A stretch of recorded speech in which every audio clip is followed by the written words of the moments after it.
Aduh, hai. Itulah, jangan cepat sangat nak menuduh orang lain broker H2O. Nak menuduh kita macam-macam.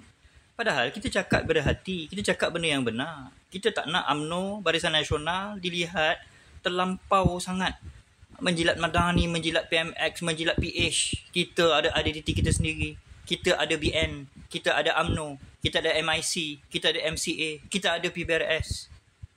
Tapi beria sangat. Nak jilat, maki, hamun, ajak kawan-kawan tak cukup dekat BN di hati. BN tetap di hati. Masuk pula dekat satu grup ni. Saya tak perlu sebut kerana menghormati tuan empunya grup itu. Baru kau tahu. Apabila tuan punya grup itu, sendiri sound korang. Sendiri sound korang dan saya terus bersetuju. Terbaik Datuk, saya cakap. Jangan kita sesekali lupakan Datuk Seri Najib. Jangan sesekali kita move on. Move on. Duk sebut move on, move on, move on. Move on apa? What do you mean move on? Somebody is in the jail. Somebody is in the jail.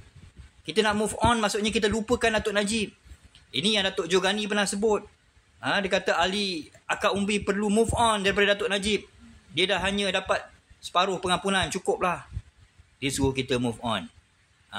Sebab itu jangan tersalah kata. Sahabat saya, kawan saya ini, dia pun mempunyai akal. Dia lagi lama politik daripada kita semua. Dia merasai sebuah sepak terjang politik di peringkat bahagian, di peringkat pilihan raya. Semua dia rasa.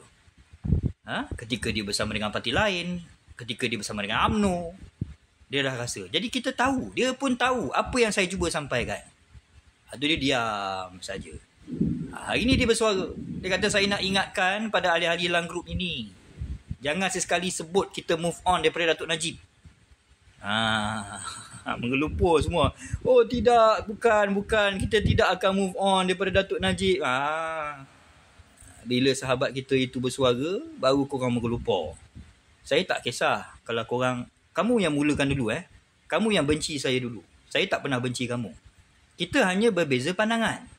Saya mengambil pendirian untuk tarik handbrake sebab Datuk Najib, sebab UMNO, sebab BN.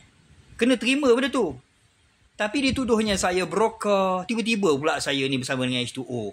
Tiba-tiba pula saya ni bersama dengan ada orang panggil ni Zul Ketot lah. Nak mengutuk. Mengutuk apa body shaming pula nak kata orang tu ketot. Baru korang tahu from where I'm coming from. So saya ucapkan banyak-banyak terima kasih pada sahabat kita itu.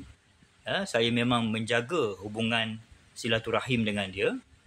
Malah saya juga bersedia untuk dibalun, dimaki, dimarahi oleh dia sendiri. Tapi saya tahu dia takkan buat. Saya yakin dia faham apa yang saya cuba sampaikan.